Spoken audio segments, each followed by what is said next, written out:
Tissue paper असतो ना त्याच्यासारखाच कापड राहतो, असा पतला पतला एकदम. आता या सोफ्याला लावायसाठी मी 5 मीटर कापड आणला ब्लॅक कलरचा.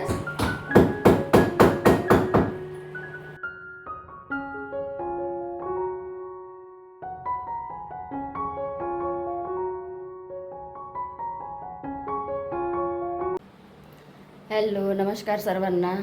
तर स्वागत आहे तुमचं माझ्या नवीन व्हिडिओमध्ये. तर चला, आता संध्याकाळचे 5 वाजले आणि मला आज एक अत्यंत महत्त्वाचं काम करायचं आहे. थोडंसं कठीणच आहे, पण आता करून पाहते घरी जमते की नाही. तर ते काम म्हणजे मला सोफ्याला कापड लावायचं आहे. आता वरून सोफा चांगलाच आहे, पण जो आपला खालून राहते ना, खालचा कापड राहते ना, सोफ्याच्या खालचा कापड राहते, तर तो न फाटला. तर मी कारपेंटरला म्हटलं होतं की लावून द्या, तर त्यांनी मला ना 2000 रुपये सांगितले होते साधा कापड लावायचे. असं करा लागते, तसं करा लागते, हे करा लागते, ते करा लागते. म्हणून म्हटलं राहू द्या, मी घरीच करील कधीतरी. तर मी मार्केटमधून ना कापड आणला 5 मीटर आणि आता ते मी लावून घेते. आता कशा पद्धतीने लावते तर म्हटलं चला, आता लावणारच आहे तर तुमच्यासोबत शेअर करावं. तर सोफ्याला कापड लावण्याच्या आधी मी तुम्हाला बाहेरचा नजारा दाखवते थोडा. बघा किती आभाळ आलं, पण पाऊस आमच्याकडे अजिबात येत नाही. बरेच दिवस झाले, आता 15 दिवस झाले पाऊस गेला. इतकं गरम होते उन्हाळ्यासारखं, काय माहीत कुठे गेला तर माहीत नाही. अरे बघा, भरपूर दिवस झाले कुठे गेला तर. आणि हे माझे इटुकले पिटुकले कुलियस.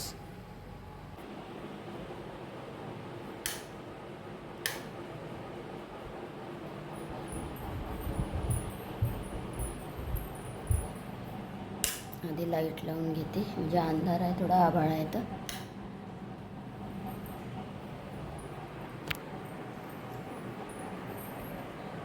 तर बघा, हा आहे सोफा.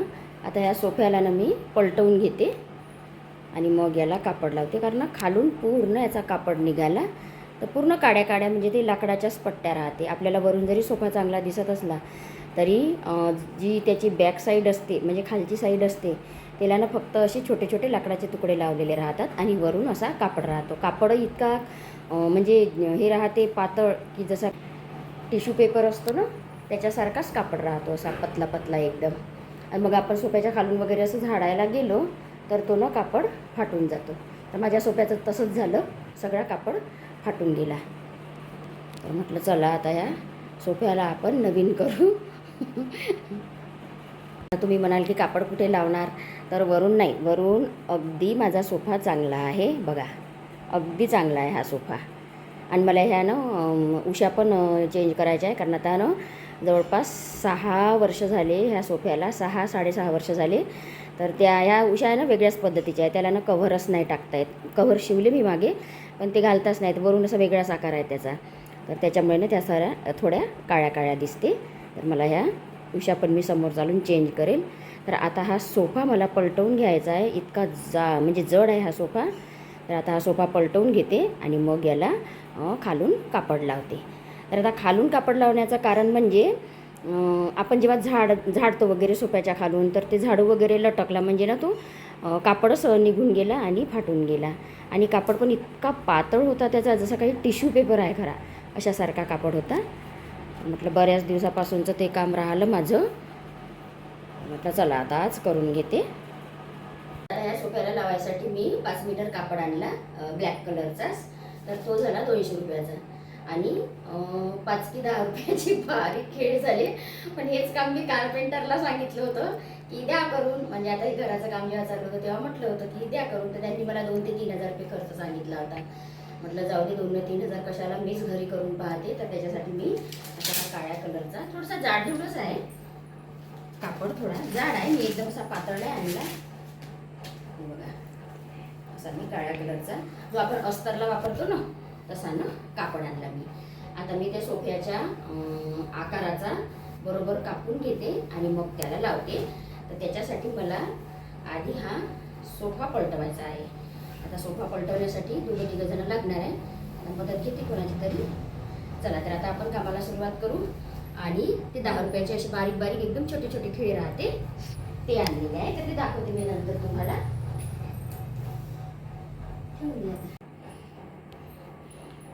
तर हा बघा सोफा ना आता आम्ही असा त्याला पलटवून घेतला. तर बघा काय दिसते तुम्हाला याच्यात. तो एक नेवार आहे जो नाही का आधी खाटेला लावत होते लोक. हा बघा हे हा आहे ना नेवारची पट्टी. अशी आपण खाट होती ना त्याला लावत होतो आपण. आणि हे बघा अशा पाट्या राहते. हे बघा अशा पद्धतीचा सोफा राहते आणि याच्यावरून ना कापड राहते. तर आता मी कापड आणला. आता पाहते लावता येते की नाही लावता येत. मागे मी लावला होता याचाच कापड लावला होता पण तो पूर्ण अजून फाटून गेला. तर पाहते आता आणलेला हा काळा कापड कशा पद्धतीने याला बसते नाही बसत माप घेऊन पाहावं लागेल. बघा एवढाले पैसे देतो आपण पण त्या सोफ्याला का राहते मागून काहीच नाही राहत. असं वाटते की खालून खूप चांगला असेल कारण आता खालून काही राहत नाही. हे असंच राहते रिकामा डब्बा आणि त्याला वरून काळा कापड लावलेला राहते. जाळे पण धरले बघा खाली ना असे आतमध्ये जाळे पण लागले. म्हटलं आता सध्याचा नीरू झोपून आहे. म्हटलं चला आता हे लवकर काम करून घ्यावं नाही तर मग त्याची खूपच मध्यात गडबड राहते. तर आता हा आणला मी कापड. आता मला जसा लावता येईल तसा मी लावते. असं म्हणजे खूप काही परफेक्ट काम तर होणार नाही माझ्याकडून पण आता प्रयत्न करून पाहते. तर आता बघा हा जो आहे ना असा उभा कापड म्हणजे असा डिस्टन्स खूप आहे. तर मला आता असा उभा कापड नाही जमणार लावायला. तर त्याच्यामुळे मी असा आडवा कट करून बरोबर सोफ्याचा माप घेऊन लावते. आता तुम्ही म्हणाल की खालचा अस्तर भाग आहे कशाला लावावं लागते. तर काय झालं एक दिवस आहे ना उंदीर आला होता खूप मोठा आणि तो या सोफ्यात बसला होता. त्यापासून भीती वाटते की आपलं लक्ष नसलं तर कुठलीही वस्तू येऊन याच्यामध्ये राहू शकते. तर म्हटलं नाही आता आपण याला कापडच लावला पाहिजे. तर आता असं याला कापून घ्यावं लागेल व्यवस्थित आणि मग लावावं लागेल. गरमीच तशी होऊन राहिली तर फॅन चालूच ठेवावं लागते. कूलर वगैरे काढून घेतला आता आम्ही इथला. चला आता आधी ना कापड कापून घेते मी आणि असे बिलकुल ना छोटे छोटे म्हणजे असे खिळे आहे. बिलकुल छोटे छोटे खिळे आहेत. ते तुम्हाला दाखवते. हे बघा हे अशा पद्धतीचे खिळे आहे. तर यांनी म्हणजे लवकर ठोकणं होते. खूप जाड खिळे नाही आहे हे. आता कामाला सुरुवात करू.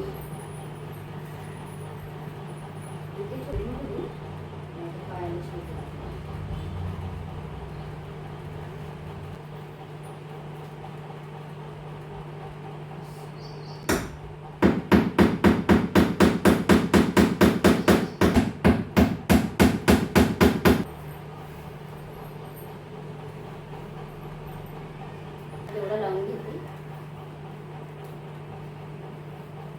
कापू आपण कैची ना पण मागे आपण लावलो. चला आता मी हा कैचीने कापड कापून घेते.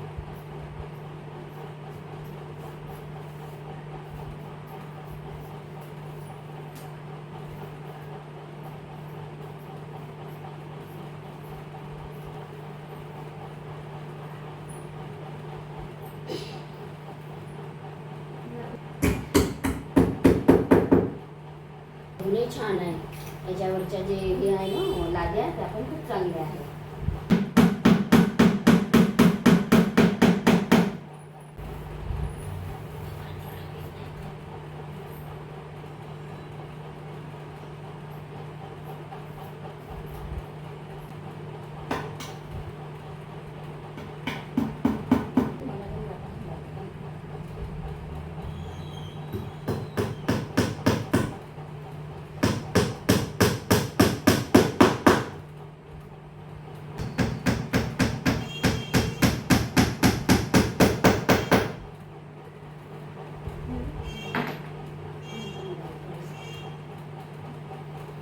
तर बघा अशा पद्धतीने सोफ्याला कापड लावून झाला.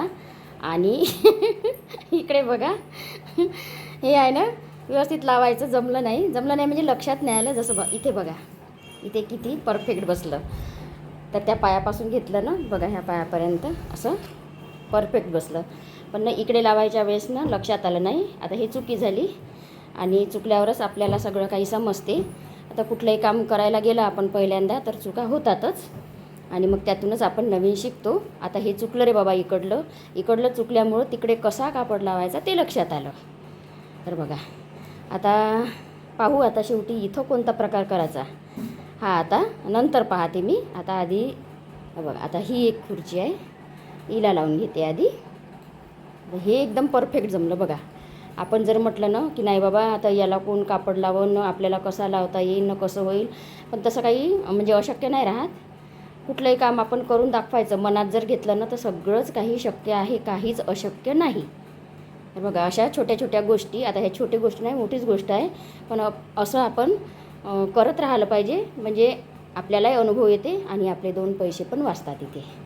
चला आता ह्या खुर्चीला लावून घेते कापड. आणि हा बघा बघा सोफ्याच्या ना मागे किती कचरा राहते बघा. आता एवढ्यातनं मी सोफा काही ओढला नाही. अरे बघा किती कचरा आहे. आता हे झाडून घ्यावं लागेल ना मग नंतर.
शेत दे माझ्या.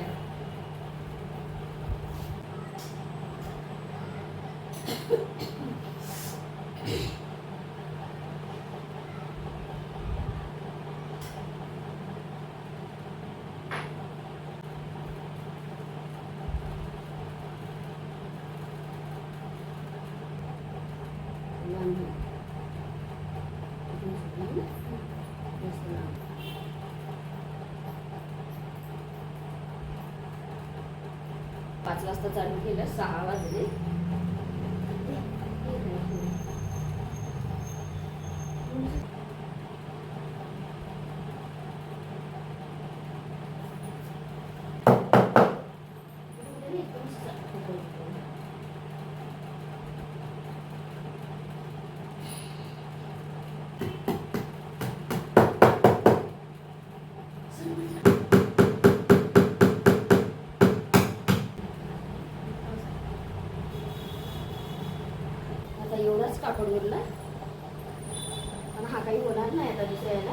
मला वाटलंच तरी की एवढ्या कापडात होणार नाही मी अजून पुन्हा 2 मीटर कापड पाहिजे, तेव्हा त्या तेवढ्या भागाला त्या सोफ्याला होऊन जाते.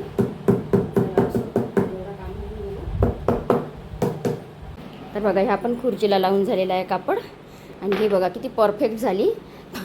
फक्त ते तेवढंच चुकलं. तर बघा आता सोफ्याला कापड लावून झालेलं आहे आणि कुठलंच काम हे अशक्य नाही राहत, म्हणजे केल्याशिवाय काही आपल्याला समजत नाही. आता ते थोडंसं चुकलं, तिकडलं लक्षात नाही आलं ते, पण तिकडलं चुकल्यानंतर इकडे कसा कापड लावायचा ते लक्षात आलं. म्हणजे आपण ना काही काही गोष्टी चुकांमधूनच शिकत असतो. तर चला, अनुभव घेतला पाहिजे अशा गोष्टीचा, की म्हणजे घरी असे छोटे मोठे कामं राहते ना, तर ते आपण करून पाहिले तर खरंच आपल्याला अनुभव येतो. तर आता झालं, आता हे काम झालं आणि थोडंसं आहे ना एक भाग राहिला लावायचा. बघा हा जो आहे ना हा सोफा, तर हा भाग राहिला लावायचा एवढा. आता ही जी कोपऱ्यातली खुर्ची आहे, ही जी कोपऱ्यातली खुर्ची आहे ही, तर ती चांगलीच आहे. फक्त हा जो भाग आहे ना, हा एवढ्या याला ना कापड लावावं लागतं. पण आता कापड नुपर गेला, अजून 2 मीटर आणावं लागतो. तर आणील आणि कधीतरी लावून येईल. आणि बाहेर मस्त एवढी छान हवा सुटली, थंड थंड गार वाटत आहे. आभाळ खूप आलं, पाऊस येईलच आणि पाऊस यायलाच पाहिजे, कारण इतकी भयंकर गरमी होते. तर चला मैत्रिणींनो, अशा पद्धतीने माझं सोफ्याचं काम अगदी व्यवस्थित झालेलं आहे. थोडं चुकलं पण असो, छान काम झालं. खूप दिवसाचं पेंडिंग काम होतं. करते करते करते ते एक दिवस उंदीर घुसला होता आमच्या इकडे ना, रिकामी फ्लॅट आहे ना, तर ते पावसाळ्याचे वगैरे उंदीर येतात, ते सोफ्यामध्ये घुसला. तेव्हापासून ते माइंडमध्ये ना एकदम हे होत होतं की अरे बाबा, लक्ष जर नाही राहिलं तर एखादी कुठलीही वस्तू येऊन राहू शकते. तर त्याच्यामुळं ना आता ते थोडासा पट्टा राहिला तो करून घेते. तर चला असा झाला आजच्या कामाचा दिवस, असा बिझी गेला. तर चला, कसा वाटला तुम्हाला आजचा व्लॉग, तर मला नक्की कमेंट करून सांगा. आता सोफ्याला कापड लावून झाला आणि आता सगळ्यात आधी, आता 6 वाजले, सगळ्यात आधी पिते चहा. आता कारण चहाची तलप आली. एवढं सारं असं काम केलं म्हणजे ना थोडंसं एनर्जी येण्यासाठी चहा पाहिजेच. तर आता चहा पिते, चहा बनवते आणि चहा पिते. आभाळ किती आलं, काळ काळ बघा. मस्त पाऊस येणार आहे आज. असं आम्ही सर्वच जण म्हणतो आणि पाऊस काही येत नाही. आभाळ जेवढा आहे तेवढं कुठे उडून चाललं जाते तर माहीत नाही. बघा पूर्ण नेट वगैरे हालून राहिल्या, पण आभाळ खूप आलं, खूपच भरून आलं ढग. बघा बघा, पाऊस लागला पण थेंब थेंब. येईल पाऊस बहुतेक, कारण इतकं सारं आभाळ आलं ना. हे बघा, पहा कसे ढग चालले. हे रे बाबा, पावसा खूप सारी गरमी होते आणि खूप शेतकऱ्यांचे माल वगैरे ना खराब झालेले आहे. आणि मेन गोष्ट, माझ्या घरचे पण झाडं खराब झाले पाऊस नाही तर. तर ये बाबा बरस.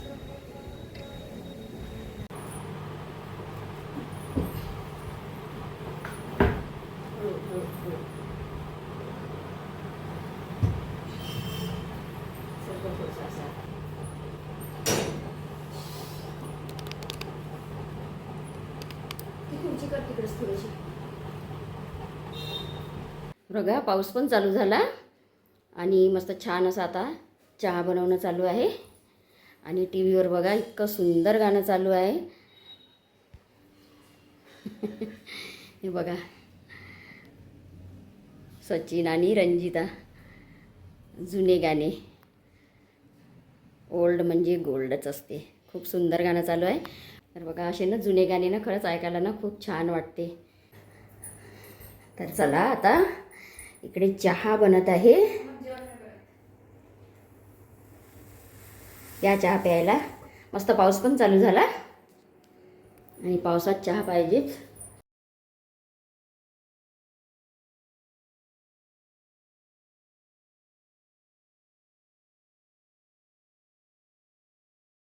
तर इकडे ना मी टी व्हीवर यूट्यूब चालू करून ठेवलेली आहे. आणि बघा इतकं सुंदर गाणं चालू आहे धर्मेंद्रजी आणि रेखाचं. ते मेरे साथियो जीवनसाथी, बाजी पिक्चर आहे बहुतेक, मी आत्ताच बघितला हा. तर इतके सुंदर सुंदर गाणे देतात ना, म्हणजे जुने गाणे ना खरंच खूप पाहायला खरंच खूप चांगले वाटतात. म्हणजे त्यांची ते चाल, त्यांचे ते बोल शब्द खरंच अगदी ना खूप असं मनाला ना एकदम म्हणजे प्रसन्न करतात हे जुने गाणे. तर म्हटलं चहा पिता पिता मस्त असे छान गाणे लावून दिले आणि हे छान गाणे मी ऐकत बसली. तर मस्त असा चहा झाला आणि बघा मी तुम्हाला म्हटलं ना की मला सोफ्यावरच्या उशा चेंज करायच्या आहे. तर बघा याचा ना आकार असा वेगळाच आहे बघा. अशा ज्या आपल्या सेम याच्या असते तशा नाही आहे उशा. म्हणजे याला ना मला कुठलंच पिलो कवर घालता येत नाही. आणि इतक्या आता काळ्या काळ्या आल्या. तर ह्याच मापाच्या मी एकदा ऑनलाईन बोलले, नाहीतर मग दुकानात जाऊन ह्याच मापाच्या उशा घेऊन येईल मी. आणि मग त्याला छानसे वेगवेगळ्या प्रकारचे कवर येतात ना, ते लावले म्हणजे चांगली वाटते. आता 6-6.5 वर्ष झाले बस काळे काळे आले. ते ठेवायला ना चांगलं वाटत नाही बघा. हे असा आकार इथपर्यंत आणि असा इकडे असा वाटतो. त्याच्यामुळे कुठलंच कवर बसत नाही. सो त्यासाठी मी नवीन उशा घेईन आणि मग तुम्हाला दाखवेन मी. तर चला मैत्रिणींनो, असा होता आजचा व्हिडिओ आवडल्यास लाईक शेअर आणि सबस्क्राईब नक्की करा. तर चला बाय, भेटू पुढील व्हिडिओमध्ये.